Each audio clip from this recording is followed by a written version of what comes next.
don't ride for nobody, no badge, no crew. Truth don't play favors, it just come through. I don't take sides, I take time and review. So to put it, let the context break through. If you clean, that stamp stay true. What's up, everybody? Welcome to another installment of In Plain Sight. We got some good ones. This particular one is, I think, probably the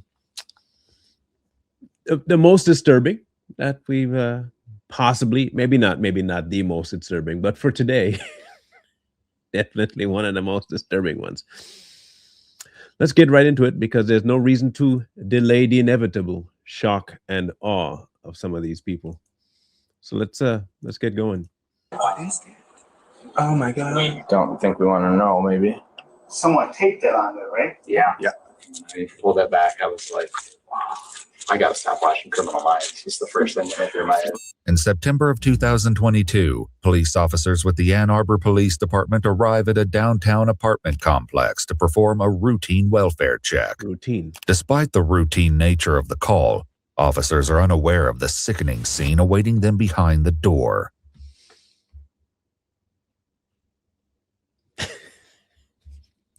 Mine can go every which way from this one. That's quite the setup. Very well done. Very well set up. I don't even know what to think no more now. That could be anything from going bathroom to, I don't know, replacement of the body's parts. We'll see. The following series of body cam videos have never been seen before. If we see it. On the afternoon of September 1st, emergency services at Ann Arbor receive a call requesting a welfare check. I'm a social worker with Ann Arbor Meals on Wheels, and I was calling to request a non-emergency wellness check for one of our clients. And do you know that client's name? Yep. It's Patricia Falkenstern. As the call continues, the social worker shares an odd detail about the situation. And just so as a heads up, the neighbor has been answering her door. They are sometimes friendly with each other and other times not friendly with each other.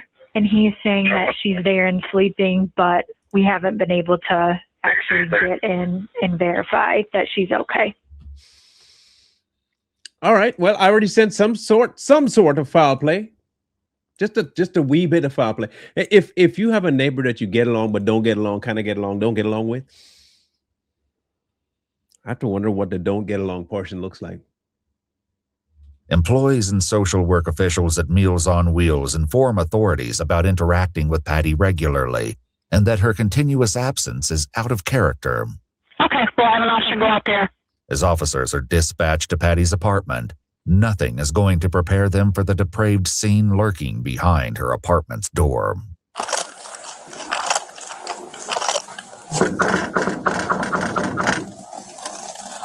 Hey, Patty, you in there? What's that? Hey, Keith. It's Ann Arbor. Police. You with Patty? No, she's out. Oh, you mind opening up? What's the problem? Oh, Meals, you okay? Yeah. Okay.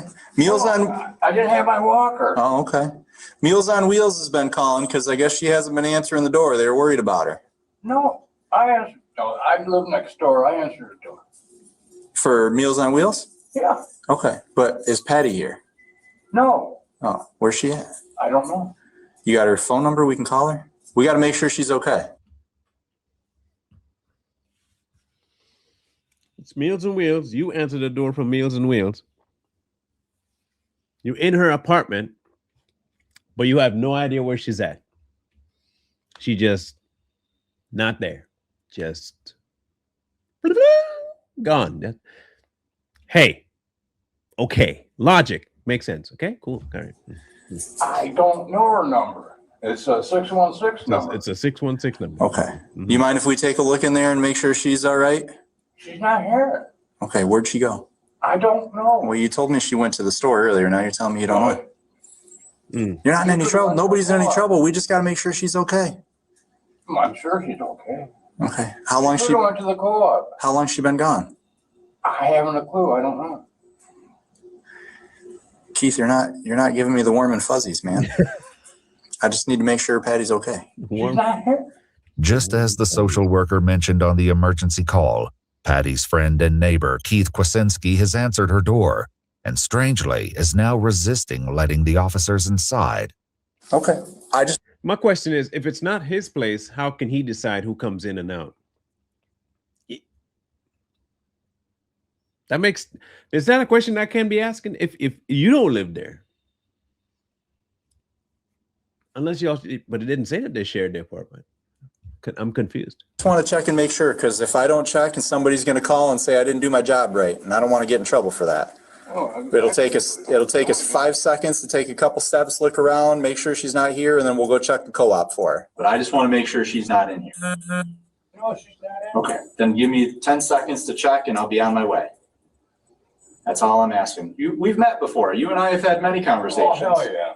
Keith and Patty are no strangers to Officer Favor, who has run welfare checks on both of them on multiple occasions in the past, something that he will be sure to inform his team of shortly. I'm not trying to ham nobody up. I was working on getting rid of the trash. Don't worry about, I'm not judging any of that.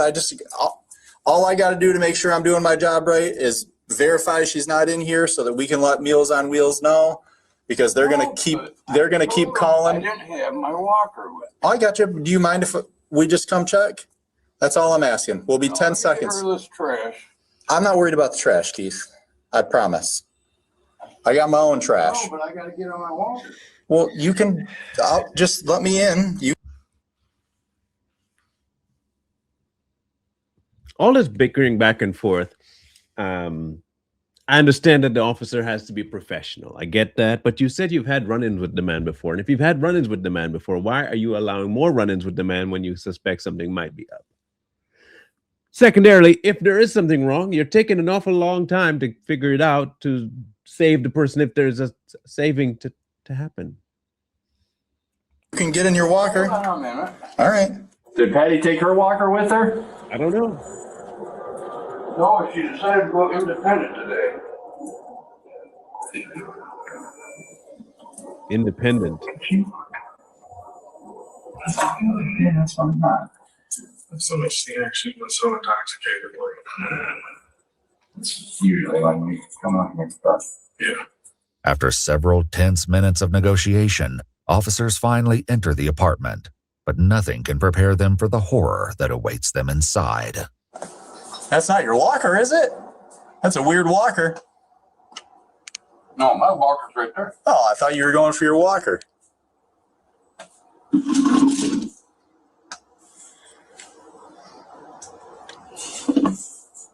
I fell over that damn thing the other night, hurt my shoulder. Oh, no. You need any medical attention or anything we can help you with? No, ain't nothing I can do about it. Okay.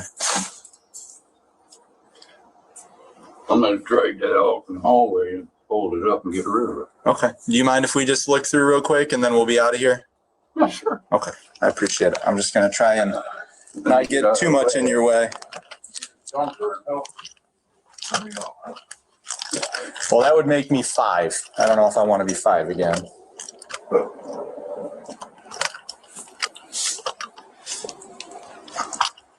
Oh boy, take him into custody, Rourke. Put your hands behind your back, Keith. Keith, Hands behind your back. Relax. Relax. Relax. In a bone-chilling discovery, Officer Favor has just found Patty's body lying on the floor. While the cause for her demise remains unknown, Keith's unusual behavior and attempt to keep officers from entering raise serious suspicions. Suspicions. Suspicions, she says. Suspicions. Well, I think it's more than suspicion at this point. I think, hear me out now. I think that you can more than likely deduce that he had something to do with it. More than suspect. I'm going to go on a limb and say he did everything he could possibly do that had to do with her, to her. That's my theory. Sticking to it. Keith is immediately detained as Officer Favor moves to secure the crime scene. I didn't do anything. I found the body. I didn't know how to go about it. Just be quiet. Okay. Don't say anything. I didn't do anything. Somebody else was here. Sometimes you don't like her, don't Be you? quiet. As Keith continues to justify his innocence, officers call for backup. I'm gonna need a supervisor and HVA out here. How am I gonna walk without my walker? You're gonna sit right there is what you're gonna do. I didn't do it, you know. I didn't know how to. I don't even have my wallet.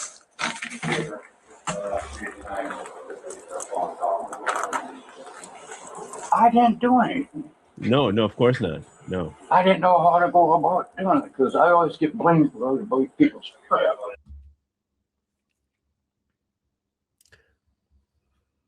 You get blamed for other people's. Didn't know how to go about it. So the best thing you thought, hear me out. The best option you thought was to, you didn't do it. You didn't do it. Hands clean. See no evil. You thought the best option was to lie. That makes you look innocent. Sure. Okay, let's go with that. While officers have found Patty's body, they've still only scratched the surface of the more horrific discoveries that await them. Do you have anything on you that I need to be concerned with? Anything that's gonna poke me, stick me, hurt me? No way. Okay. I don't even have my wallet. I don't have my glasses. You probably don't have your mind either. I don't think you need to worry about dropping nothing off. I was gonna go and pull it. And that's fine. Keith's chilling concern with mundane errands in the face of this eerie discovery is quite concerning. I don't have my. If I got my keys around my neck. Lanyard right here? Yeah. Yep. But you're gonna leave it open? One partner's in there. While an officer assists Keith as they prepare to leave the crime scene, officers are yet to find out about the truly disturbing details that lie ahead. What the hell is that? How am I gonna get in there? You're just gonna go butt first? It's all right. Didn't mean to step on your foot there. If you need to push against my feet with your foot, go ahead. Meanwhile, upstairs, Officer Favor calls his supervisor to relay details of the gruesome discovery they've made and some of the observations he has made so far. Hey, Sarge. I don't know if you're familiar with Keith and Patty, but Patty is on the floor with a plastic bag taped around her head, and she is clearly gone. I get blamed for other people's stuff, he says. Okay, so now we know one more thing. Plastic bag around there. I'm sure other people came and did that. I'm also sure that it might have been Patty might have thought, you know what I could use right now? Limited air supply. Yeah.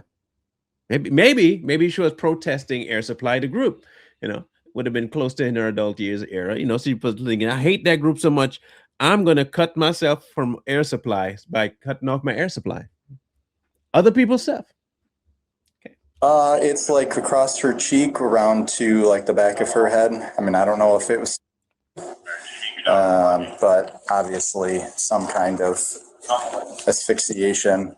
Oh yeah, I was not expecting this. Be like a neck injury or something along those lines if there's anything on it. Like probably in early August, maybe late July from the way it's healed over. While Officer Favor is trying to understand the nature of the crime, he relays more information about the supposed relationship Patty and Keith shared. Yeah, and I found a bag in here with his last name on it. I think that they both kind of live here. Like, I'm not exactly sure 100% the full dynamic, but anytime that I ever deal with either of them, usually Patty calls because she gets intoxicated and can't find him, and he's just like out on the sidewalk smoking or something. And they'll go in and out of each other's apartments. I found mail and paperwork and stuff with his name on it in here. So they kind of just go back and forth. I mean, I guess they're dating, living together, whatever. On September 14th, 2019, 2 years before this incident, Patty had arrived home to discover that someone had picked the lock of her apartment's front door and left a stray box full of shoes inside. More disturbingly, she discovered that some of her underwear was missing. After calling maintenance and pushing a heavy chest to barricade herself inside, she told her daughter that she was being stalked by some weirdo in the building who knew her schedule.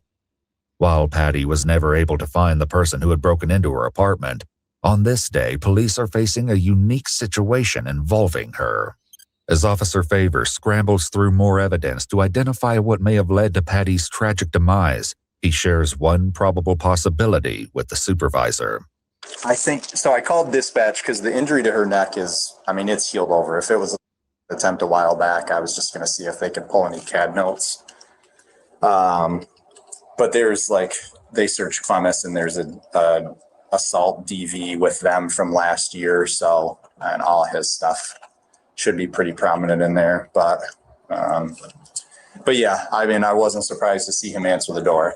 I was a little surprised to see her in the state that she's in, but him being here, that didn't surprise me at all.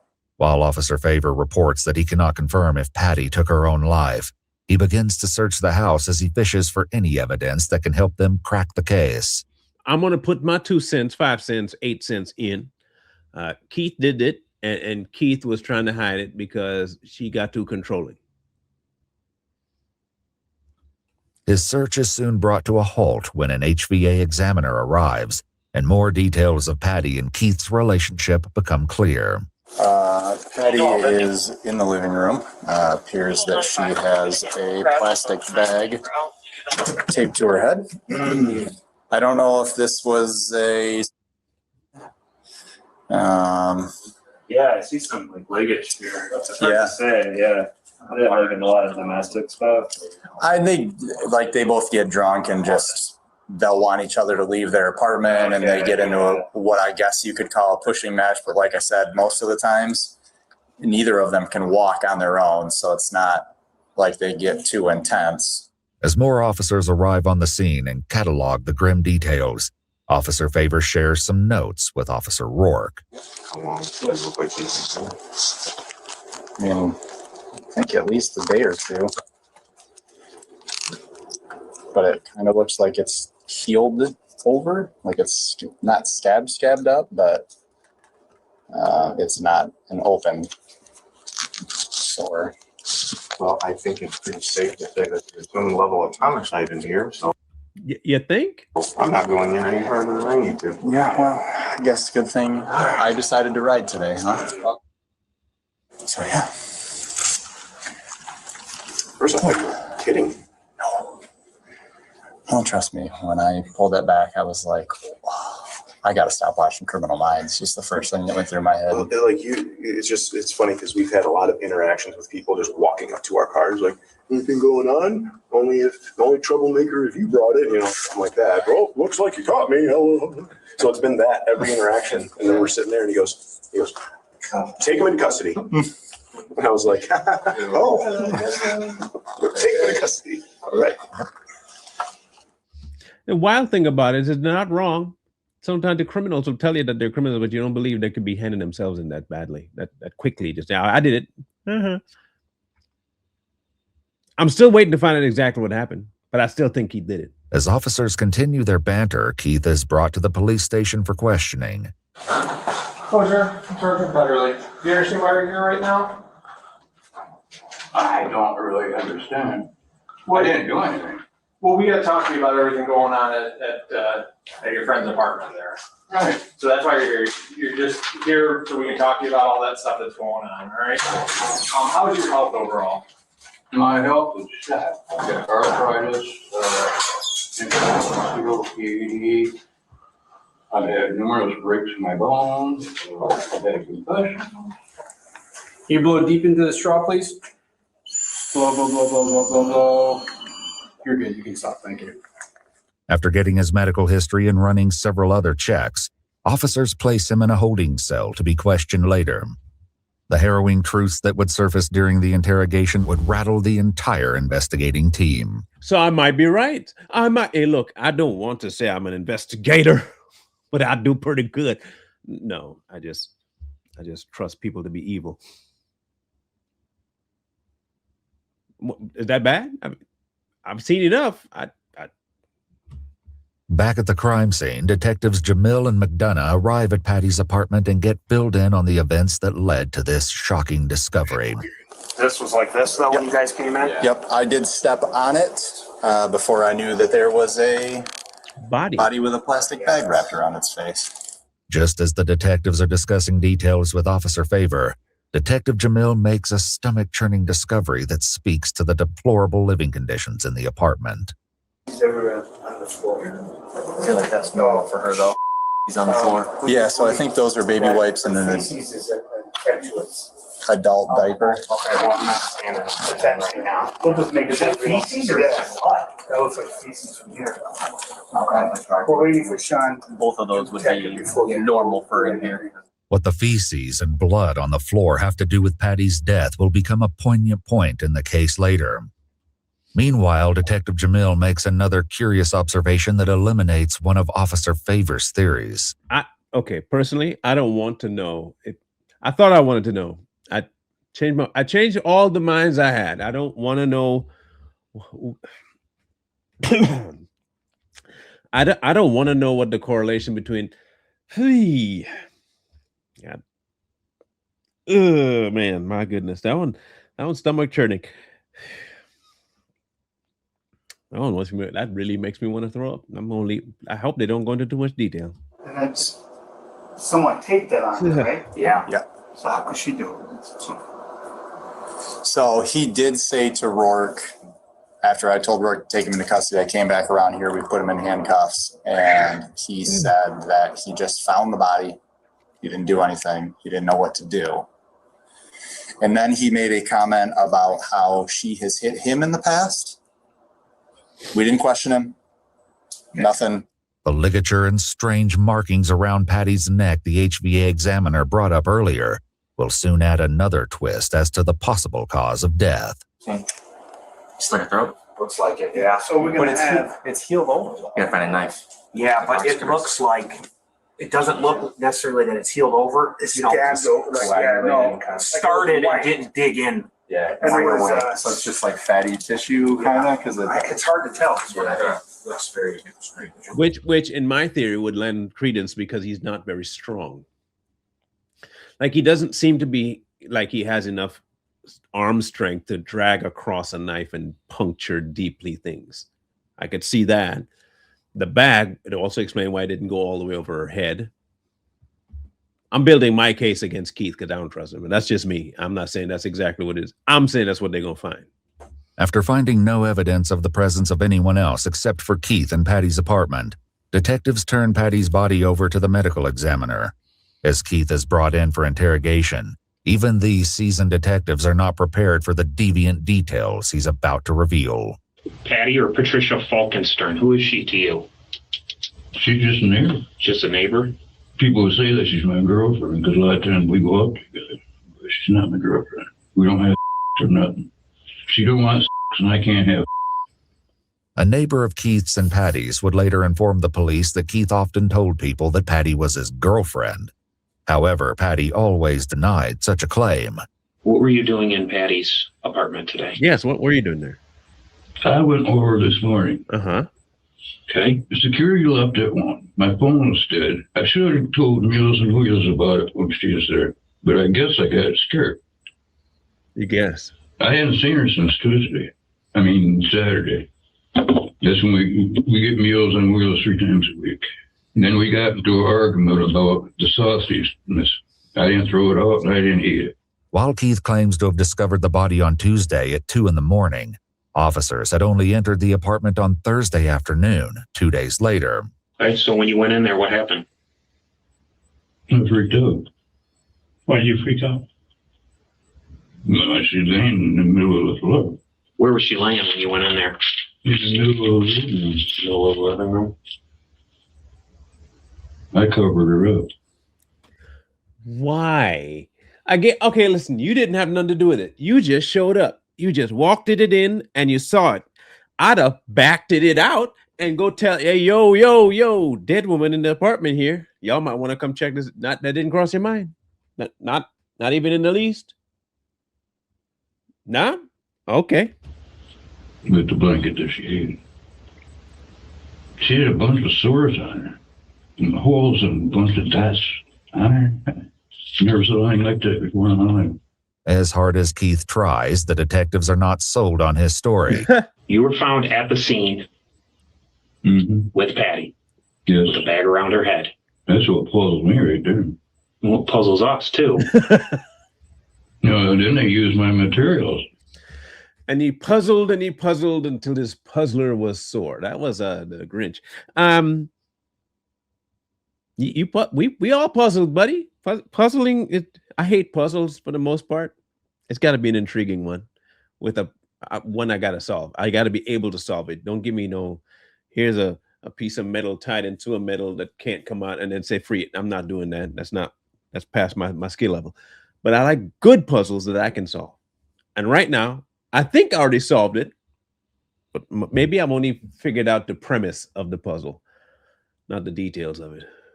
And after hearing about what they found, I don't know if I want to know the details, but I have to for you guys. Thanks. What do you mean they used your materials? My tape. What do you mean your tape? My blue masking tape. To do what? Wrap the damn bag around her. They used my materials. I was going to fix her windowsill. So what's peculiar to me is you go into a room. Did you know she was dead at that time? No. I knew something was wrong. Did you? With a bag over her head. Mm-hmm. And how did that bag get over her head? Well, I don't know that. I didn't do it. But at no time you called the police to say, there's a dead body in here. My phone has 04. Having heard enough of Keith's excuses, Detective McDonough cut straight to the chase. Keith, it's your tape on her. It's your DNA on there. It's your DNA that's going to be on the bag. I didn't wrap her up. Keith, you came into the apartment. You've already told us that you covered her body up. Yeah. You got in an argument with her. No, I didn't. And it led to you strangling her. No. That's what happened. Keith. We got into a little squabble on Saturday about the meat. Keith's offhand comment about the meat will become more important than anyone realizes. Over 3 hours later, Keith's stubborn facade finally cracks under the force of interrogation. During the argument, it became physical. Explain that part to me. Yes. I don't know. No, of course, yes. The vacuum was there. Did you pick up the vacuum cord at some point and wrap it around her neck? Yeah, I guess. Yes, you guess, or yes, you did? Apparently I did. I know you're using a walker, but if you stood up, could you show me how you put the cord around her neck? I just wrapped it on. The autopsy report will confirm that Patty had horizontal ligature marks around her neck, indicating homicide. So she never fought back? No. Never resisted? So what happened after you strangled her and she was dead? You killed her? Mm-hmm. I think it went home. And then what happened? I might have had a snack and I went to bed. At what point did you cover her head with the bag? I don't remember. Okay. Why did you cover her head with the bag? Guess I didn't want to see her. So she'd been dead since Tuesday morning, late morning then. Currently. Keith confesses to spending 2 days alone with Patty's body inside her apartment and even admits to sleeping over on Wednesday night. It is what he does during these days that sends a chill down the detective's spine. I don't know why I pulled her pants or whatever down. Well, you're admitting you pulled her pants down. Yes. I don't know why, because I couldn't do anything anyway. Did you try? No. Did you use your fingers? Yeah.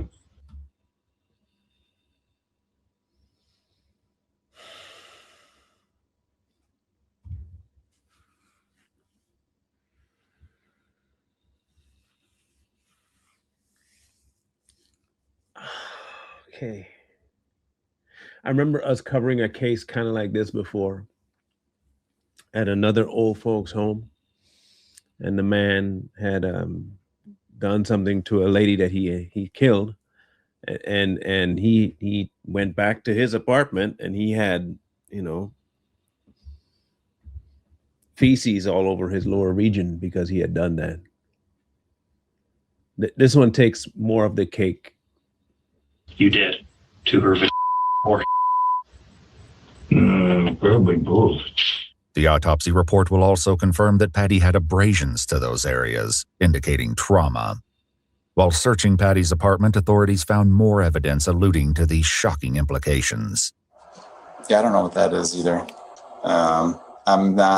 I'm a little concerned about the coloring towards the end there. We'll let the Michelle figure that out. What is that? Don't think you want to know, maybe. Oh my God. We hear.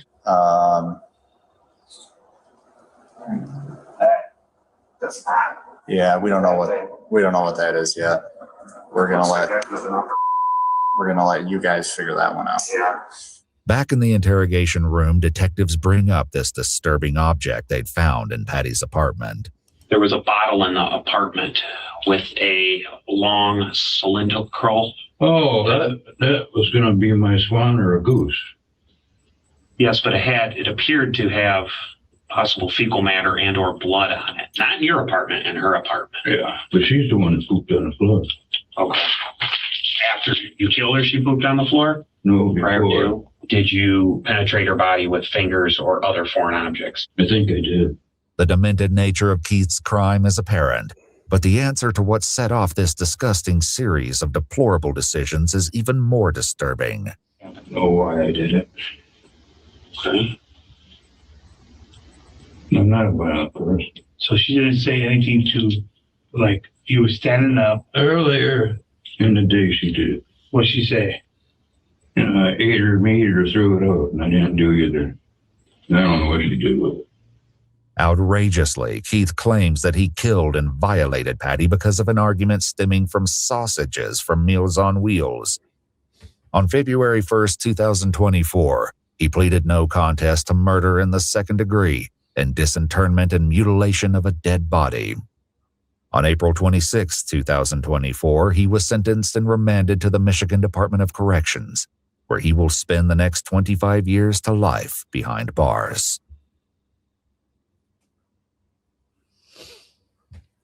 I know some people will chalk this up to mental instability, to old folks, dementia, whatever you feel like chalking it up to, it's sick.